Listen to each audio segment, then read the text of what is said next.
Hello everybody, welcome to Just for Women Africa, and my name is Olaleko Amosa, the founder of Just for Women Africa. And on today's show, we're going to be talking relocation. We're going to be talking to Leslie Jones, an African American here in Ghana, who relocated to Ghana in 2020. November 2020. Yep, November 2020. And she's going to talk to us about her experiences, and of course, she'll give you advice to tips of people who want to relocate to Ghana and things to look out for. Leslie's into the real estate industry here in Ghana, and she'll be talking to us about her good and bad experiences. Yes, good and bad. Yeah, welcome to the show, just Leslie. Thank you for having me. I'm glad to be here. Yeah. All right. How do we start? I looked up your profile. You were in China. I was. Yeah. How long were you in China for? I was there for 6 months. It was supposed to be 1 year, but COVID happened, so I got out. And I probably would have stayed, but the school said they weren't going to pay us until they opened up again. And I said, when is that? They said, we don't know. I said, what I do know is I'm going home. So that's how that ended. How did you get out? Because I know China was in a lockdown. So I got out the second phase before the lockout. Okay. So my original ticket was March 15th, but when the school told me they weren't paying us, I bumped it up to February 13th. Okay. March 15th, everything was locked out, so I would have been locked in China. And the way I got out was I called Delta, and I said I want to get out the soonest I can. They booked me a ticket for the next day. Oh, that's nice. Yeah. So you didn't have to stay locked down for that long? I don't think I would have made it through. No way. Let's practice some of my Chinese. Ni hao. Ah, ni wei shou zhong wen ma? I'm lost. Hello to you too. Hello. Okay, so let's talk about your experiences in Ghana. All the way from the United States to China to Ghana. Why did you choose Ghana as a point in Africa to settle down? Why not some other African country? Well, first of all, I'm the first person in my family to return to the motherland in over 400 years. So I had no connections whatsoever. And the only person I knew, his name was Debo Johnson. He was a writer-director. And I did a short film for him. And he's Nigerian. And he's the only connection I had. And I said, who do you know that you can link me with to just give me information about real estate and the entertainment industry? His now wife, Zuxi, told me Ghana is the #1 place in West Africa for real estate. Because I wanted to go back to where I originated from, which is of course West Africa. Eventually I found out I'm Sierra Leonean, but Ghana has the simplest entry process, and they speak English. And after I did the research and all the numbers, it just made sense for it to be Ghana. Plus, Ghana gives incentives for investors to come and invest. For example, in the property development sector, the first 5 years, they'll only charge 5% on taxes because they want you to, once you build, charge low rent or, sell it for a lower price. So things like that just geared me to Ghana, and judiciously, Ghana is better placed to handle investors from international investors coming and putting up shop. Pretty sharp. Okay, so after all your research, you moved to Ghana. Do you still have that perception that Ghana is in the #1 place for when it comes to real estate to come to? Oh, that's a good question. Is Ghana #1? An opportunity in real estate, I'm going to still say yes. I say yes because of the simple entry point. Okay. Yes, and when it comes to just judiciously, legislatively, they're just in a better position than Sierra Leone. So when I found out I was Sierra Leonean, I looked into there, of course, because I can become naturalized. And I had even Sierra Leoneans tell me, you better go to Ghana because it's just not strong here yet. And at that time, Sierra Leone had a civil war about 12 years ago at that time, so now it's about 15 years ago. Okay. And so stuff like that, I looked at, I said, okay, war, civil war, right? Or Ghana where there's been a longevity of peace. And Ghana has so many trees with the states. That's what makes it easy for Americans, especially African Americans, to come here and relocate and start a new life. Okay. All right. Did I answer your question? Yes, I Oh, think okay. I think yes, you did. All right. Okay, so you got into Ghana. You started hitting the ground running, trying to get lands and stuff. Can you tell us what's the process of acquiring land for a foreigner? Is it that straightforward? Ooh, it's not straightforward. It should be, but it's not. For example, they say you need to be a resident before you get land, but people get land without residency. So there's regulations and order, but this is Ghana, and they don't follow that. So you'll see a lot of people with land, and they're not in residence yet. Well, they have indentures, or they bought land. And so is it straightforward? It's straightforward, but is it simple? No. Yeah. So for example, you want to give? Yeah, a lot of service. Yeah, can just one of I'll the say steps. the first land I purchased. Where was that? That's in Central Region, Gomorrah. Okay. Yeah, it's bushland. There's no water, no electricity, no nothing. So obviously I was like, okay, this is for the future. Okay. So I found a middleman. At the time they were called the Repat Assistance Initiative. Okay. Since then they changed the name to African Century Development. Okay. And they were the middleman between me and the real estate company that they were in partnership with. Okay. So basically I go back and forth between US and Ghana. So the first year I came 3 times. Okay. The second year I came twice. And then this year so far I've been once. Okay. And so I was like, you know what, great, I have a middleman. I'll just give them my money. They can handle it because they told me everything. They have their own paperwork. Everything's going great. I thought, okay, cool, right? Mistake, okay, mistake. So I gave, my money to them and then they gave it to the state company. Simple, right? Yeah. Simple, but when it comes to purchasing land in Ghana, first of all, never buy outright, Okay. all right? Because once they have their money, they'll take as long as they want. Okay. Secondly, you have to do a survey to get a site plan and then do a land commission search. So I only blame myself because I knew those 2 things, but I was so emotionally unbalanced that I skipped the step and said, you know what, I trust these people, right? And so now where I'm at currently is the people, the estate company that sold the land, their name is not even on the land commission search. So they don't even have the power and authority to sell me that land. So I have an indenture, but what's the use of an indenture if the people in my indenture don't even own the land? So the process was simple for them to take my money, but now I want my deed. They can't give me a deed because their name is not on the land commission search. That makes sense? Wow. So that's the whole situation I'm going through right now. Really? So how did you find out that the land that you paid for was not actually for them at all? Because the survey I did, so once you do a survey, you'll get a site plan Yeah, okay. with coordinates on it. Okay. You send that to the land commission, Yeah. They do their own search and they bring up the history of that land Okay. and who owns it. Okay. That company's name was not on that land commission search. Oh. Boom. So you want to do all that before you even give your money, because if I did that before, I would have saw that. But the catch was, this specific company said, oh, you can't, they didn't assign us land until you pay it off. Uh-huh. So it was kind of like, I didn't even have a choice to do a site plan, even if I wanted to do one and should have did one, because that wasn't even an option. Because I didn't find out where my plots were until later. Wow. Yeah. Wow. So what's happening now with the land? I mean, so are you in court? What are you doing to get, are they giving you a refund back? No. I asked for a refund the same year I gave my money. Because there's so many issues. On my channel, I have a playlist. You can watch what I've been going through regarding this land from beginning to end. And so currently I took, how can I say this? I had a meeting with some higher ups, right? And basically they told me, don't do anything. We'll use another channel to find out what's really going on. So they told me that I can't speak on it right now. But once I get some type of results and I can share, I will share the process of how, if I get my deed or if I don't get my deed, if I get a refund or if I don't get a refund. Okay. Yeah. So is that the only land you bought in Ghana so far?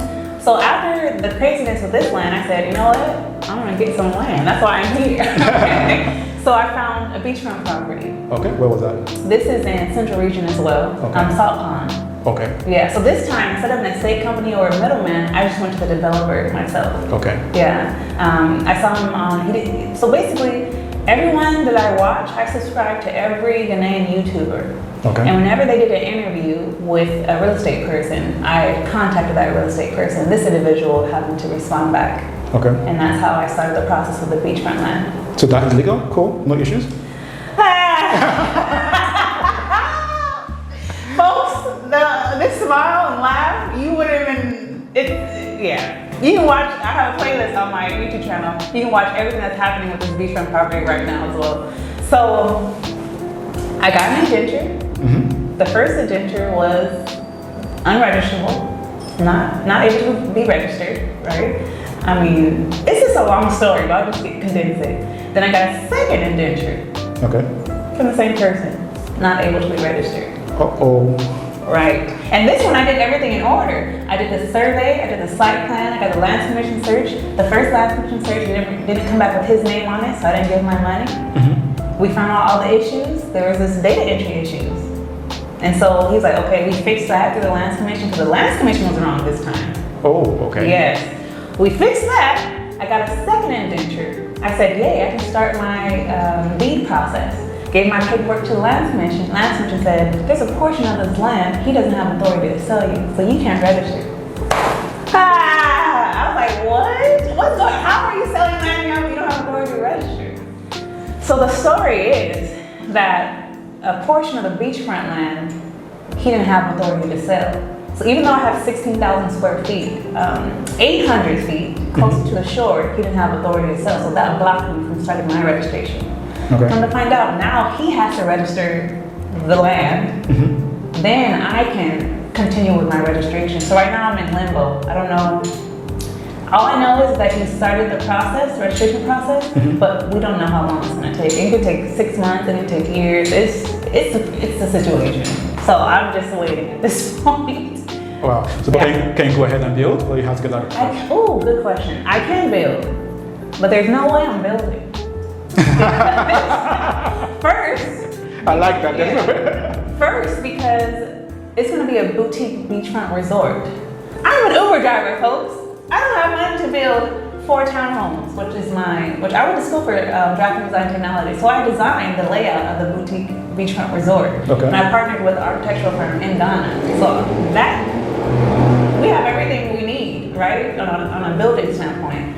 But I need that deed to raise capital so I can build. Okay, makes sense, definitely, yeah. Yeah, because one of my potential investors said, if you don't have a deed, don't even present. Because indentures, as you can see, doesn't mean nothing. I've been given 3 indentures already. Exactly. All 3 unregisterable, not able to be registered. You see? So one of my potential investors was like, don't even pitch without a deed. And I said, well, I can't do anything until I have a deed to some land. Some land. Can I get a 50% close rate? So that's where I'm at right now. That's where you are. Okay, so the part of the land which they said, he doesn't have authority to sell over. How big is it, and can they just get that land off and just say sell it the rest? Ooh, you're on it. So it's 800 square feet. So it's only 10 by 80. Okay. It's a small portion for me, but the farther you go down the coast, the larger that portion becomes. Okay. Okay, so my portion is only 800 feet. My surveyor, he suggests, my old surveyor, I had to go ahead and let him go. So he said, we can just erase it so you can continue your registration process. And I said, no. I paid for 16,000 square feet. They're like, no, on land you possess it. On paper you will not. No, I want what I paid for to reflect not only in real life, but in my paperwork, in my deed. This is a contract, right? And so if I want to sell it one day, I want to make sure I can sell it. And if, I don't want anyone to take it, because for example, a chief, the developer bought the land from a chief. So the chief can literally come and just take over that 800 feet in front of my boutique resort if he wanted to. Okay, that makes sense. Yeah, so what's wrong with operating in excellence? This is Ghana, is that what we're gonna say? So basically you have 2 lands, 2 capitals locked down, money gone, till it gets registered. Exactly. Wow, that is a story. Okay, for That is the story. for viewers who are watching, could you give us a range? How much did they pay on both lands?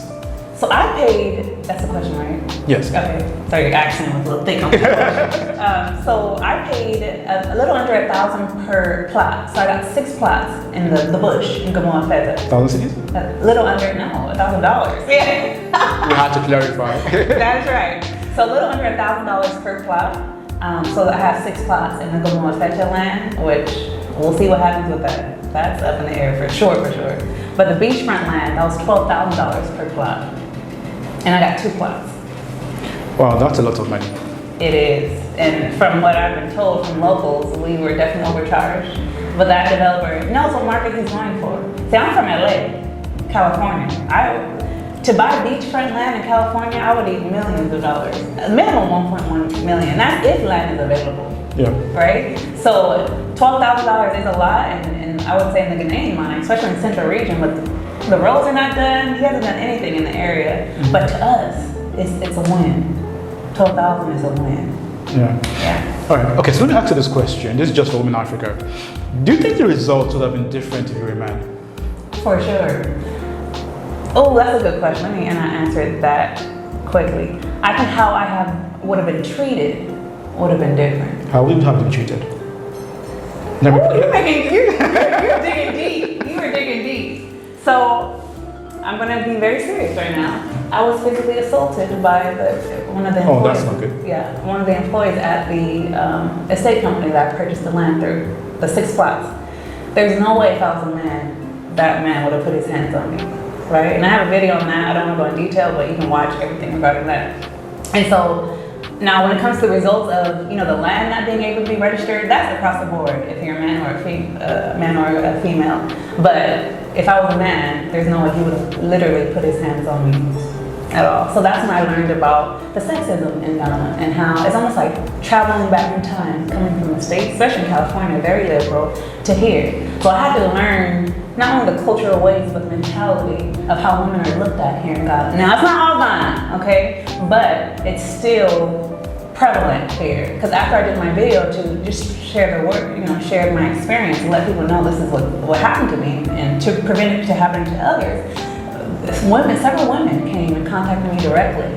And some of them are too scared to even talk about it. And some of them even get threatened to share their story. And I'm like, well, I fly back and forth, so I'm gonna tell my story and I'm not gonna post it until I leave, right? So that was my whole strategy. And, but for sure, if I was a man, there's no way I would have been physically disrespected. Did you get to report it to the police? I did. And they said the system, this is what my lawyer told me, this is what my friends told me, they said the system is broken when it comes to your situation. Unless I can show that like a cut or a bruise or something, it's sorry, basically, and avoid the guy, And I said, wow, is this what it was like? Because in the States, boom, gone, right? Yeah. But, I went through all the proper channels and they all said the same thing. Like, there's no evidence here. There's nothing my witness, he didn't come through for me. And I was like, well, that's bad. So he knew, he physically assaulted me at the business during business hours. He knew he could get away with this. So who knows what else this individual has done. And of course, I said, wow.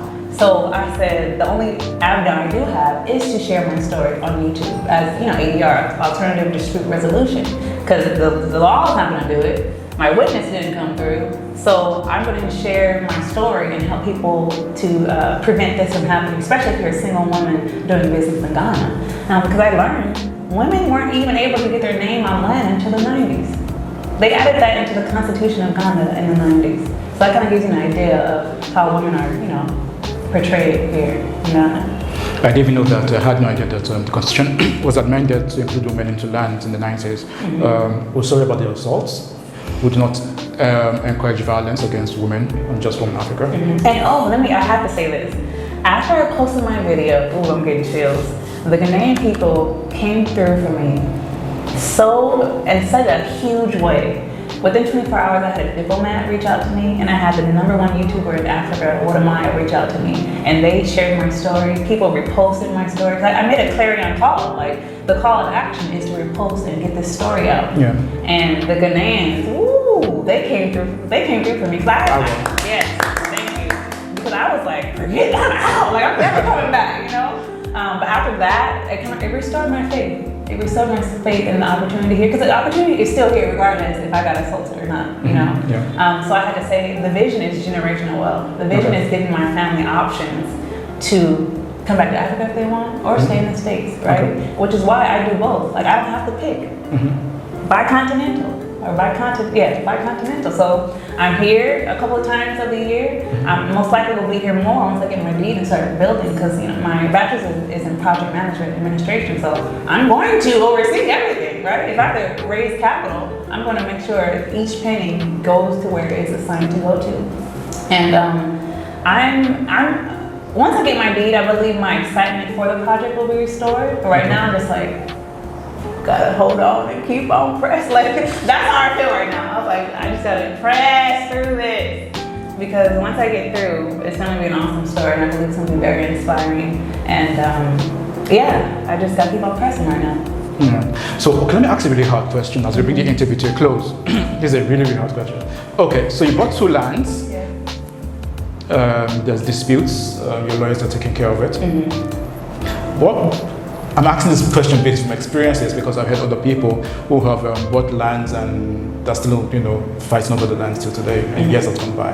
What will you do if you don't get results immediately, and it's taking longer than you anticipate, and the money which you spent so far is not coming back? So when it came to the first land, in my mind I said, Leslie, if you lose $6,000, are you okay? And I said, $6,000 I could lose.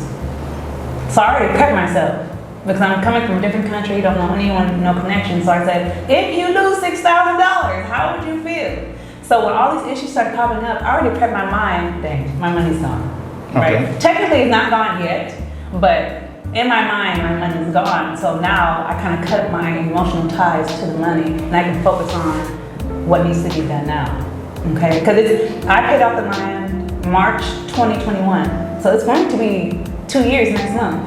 That's a long time. Okay. And I just got my indentures, 3 months ago. Okay. So it's already been long. Okay. So I've already kept myself, worse than the worst, my money's gone. Which, that sucks, right? But what's worse is the company. Their reputation is gonna be slaughtered, was kind of already started because of my videos. But it's worse for the company, in my opinion. Okay. Yeah, because the goal is, they want the diaspora to come over here. And if we're gonna be treated like this, I think Ghana's gonna lose. It's gonna lose in the long run if they don't sharpen up and tighten up some of these situations. And the second land, and you spent more money on that? So the second land, I'm 95% sure it'll work out. It's just delayed.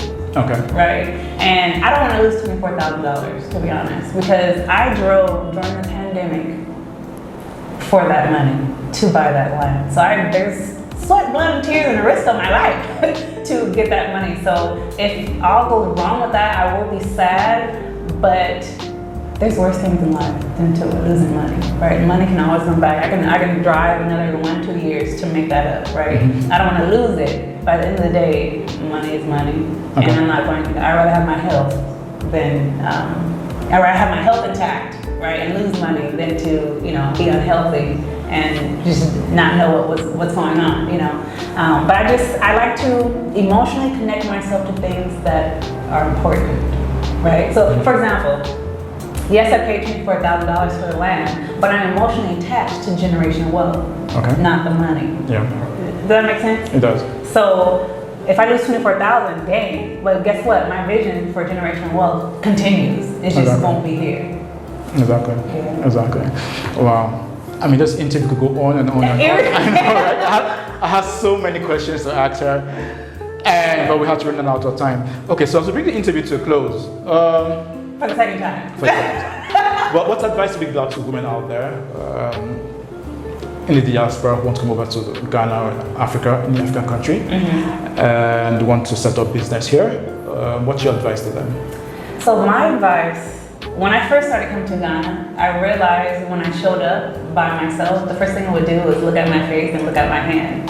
So I started putting a ring on my finger, just in business meetings, so they can take me seriously. Because that's what I did. That's what I did for the first, 3 times I came here. And I said, if I'm gonna go on these meetings, I'm gonna put a wedding ring on so they can look at me and still think business. And she has someone that can come at any time as she needs to, right? So that's one thing. Secondly, I now I have people coming. I have security now. I pay more money for protection, right? I was supposed to have a security person with me right now, but they were late, so they're not getting paid. Okay, but I had to step up security. So I had someone pick me up from the airport. I had my caretaker at the beachfront land. He drove me around. So now I'm not on trotros and bolts anymore by myself.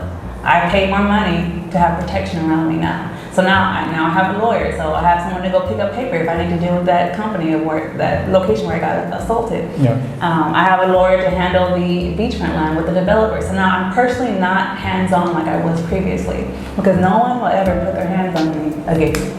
Definitely not. So I make provisions. That's how I make provisions for protection now. Okay. Do you think really the protection is necessary? I got assaulted already. Yes. Period. For me, yes. Now, if people want to, it might sound dramatic, but if you would have told me that I would have got physically assaulted before I got assaulted, I wouldn't have believed you. Because I'm like, I'm here with my people, you know? We came through 400 years of slavery to come back, you know? We should want to be together, right? And for that to happen, I was like, whoa. Like I've never been treated like this from a white man in America. When I was in China, they bowed, you know, because being a teacher in China is very respectable. It's more respected than a lawyer and a doctor in China. So to come from that type of reverence, when you're surrounded by people that don't even look like you, and you go somewhere where people look like you, that have same connection of DNA, and for that to happen, I said, oh, this is a different environment. So I'm going to do extra Uber driving so I can pay for a rental car so I don't have to be in public. So I can have my caretaker, be with me and then have pay for certain people, men that I trust that have been proven to be around me. And like today, I told him to dress like you're my friend. Because he's actually a security guard in Ghana. Okay. So I said, no, just dress like you're my friend and just be with me. Just in case. Thankfully, you're a kind-hearted guy, so I don't feel in danger. But good. Yes, he was supposed to be with me right now. So and look at it, no harm. No harm. But he was there. I had someone in place for that. Okay. All right. Thankfully, no security guard is around. Yeah. All right. Okay. All right, Leslie. All right. So people who want to reach out to you and in the diaspora in Africa, anybody who wants to come over by lands and they want to get more details from you, could you just give out your contact details on how they could reach you? Okay. So I have a website, www.vision-reality.com, and that's pure to sell kente cloth. But if you have a question, you can go to my contact me page and send me your question. And if I can answer it, I will. I don't refer anyone to my developer anymore at the moment because of what I'm going through with my land. So I don't feel comfortable referring people to that specific person. Okay. But if you have a question, I can answer it, I will. If not, I will refer you to someone that has it. So follow me. I am Leslie Jones and follow my journey because once I get a deed, if I get one, especially for beachfront land, I don't mind referring people. Because I actually have 2 people that bought land next to me. Oh, really? When everything was going well. Yeah, so because initially my website was to help people, but I changed it because I need to make it to the other side. I'm not there. I thought I was there, but I'm not there. So that will open up eventually if this all goes well. I don't mind referring people to him, but as of now, it's a no. So you can join my email list, so when things do change, and I'll send an announcement out, and if anyone is interested, I'll be referring you. Yeah. Okay, Leslie.